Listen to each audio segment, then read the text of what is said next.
වගා ගෘහයක් තුළ සාර්ථකව වගා කිරීමකින් සරු අස්වැන්නක් ලබා ගන්න පුළුවන්. ඒ විදිහට සාර්ථකව වගා කරන ලද අවමිනිස් වගාවක් තමයි මම මේ අද ඔබට පෙන්වන්නේ. මේ වගාව දැනට වසරක් පමණ පැරණි වගාවක්. මිනිස් බීජ ලබා ගැනීම සඳහා දැනට මිනිස් සිටීමට තබා තියෙනවා.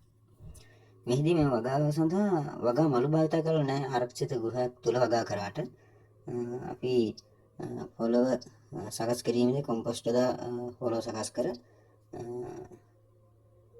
පොලිතීන් වසුන් යොදා ඉන්පසු තමයි පළින් හිටවල තියෙන්නේ. මෙහිදී පේලි දෙකක් අතර අඩි 3ක වගේ පරතරයක් තියලා තියෙනවා අපිට අස්වැන්න නෙලා ගැනීම සහ එහි වැඩ කටයුතු කර ගැනීම පහසු සඳහා. ඒ වගේම මිරිස් පැල දෙකක් අතර අඩි 1 වගේ පරතරයකට තමයි හිටවල තියෙන්නේ. ඉන්පසු ඒ අතරතුරෙන් ආධාරක වශයෙන් ආධාරයක් කණු හිටවල තියෙනවා. මිරිස් පැල පෙරලීම වළක්වා ගැනීම සඳහා.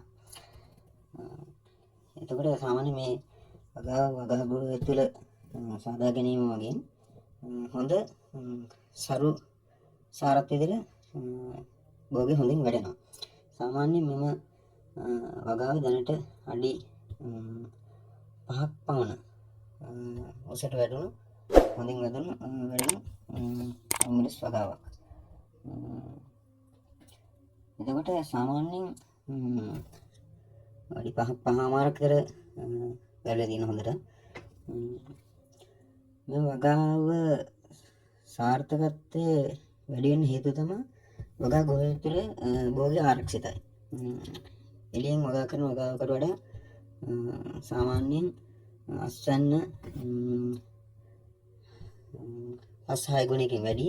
ඒ වගේම අස්වැන්න නෙළන කාල සීමාව එළියේ අස්වැන්නක් නෙළනට වඩා කාල සීමාව ගොඩක් දිගයි. එතකොට සාමාන්‍යයෙන් අපිට වාසි දෙකක් ලැබෙනවා. එකක් තමයි හොඳ අස්වැන්නක් ලැබෙනවා. අනිත් එක අස්වැන්න නෙළන්න තියෙන කාල සීමාව ගොඩක් වැඩිපුර ලැබෙනවා. මෙහිදී වගා ගොවියක් භාවිත කිරීමෙන් සාර්ථකව අපිට භෝගයක් වගා කරමින් හොඳ අස්වැන්නක් ලබා ගන්න පුළුවන්. ඒත් එක්කම මේ මිරිස් වගාව වෙනවා අපි පහළ කොටසේ තියෙන පත්‍ර ඉවත් කරනවා.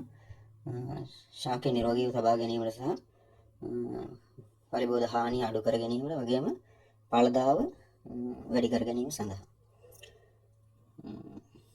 ඔබත් උත්සාහ කරලා බලන්න. සාමාන්‍යයෙන් එලිමහන් වගාවකට වඩා ගෘහයක් තුළ වගා කිරීමෙන් ඔබගේ ආදායම් මාර්ගය ඉතාමත් ඉහළ තත්ත්වයකට ලබා ගැනීමට පුළුවන්.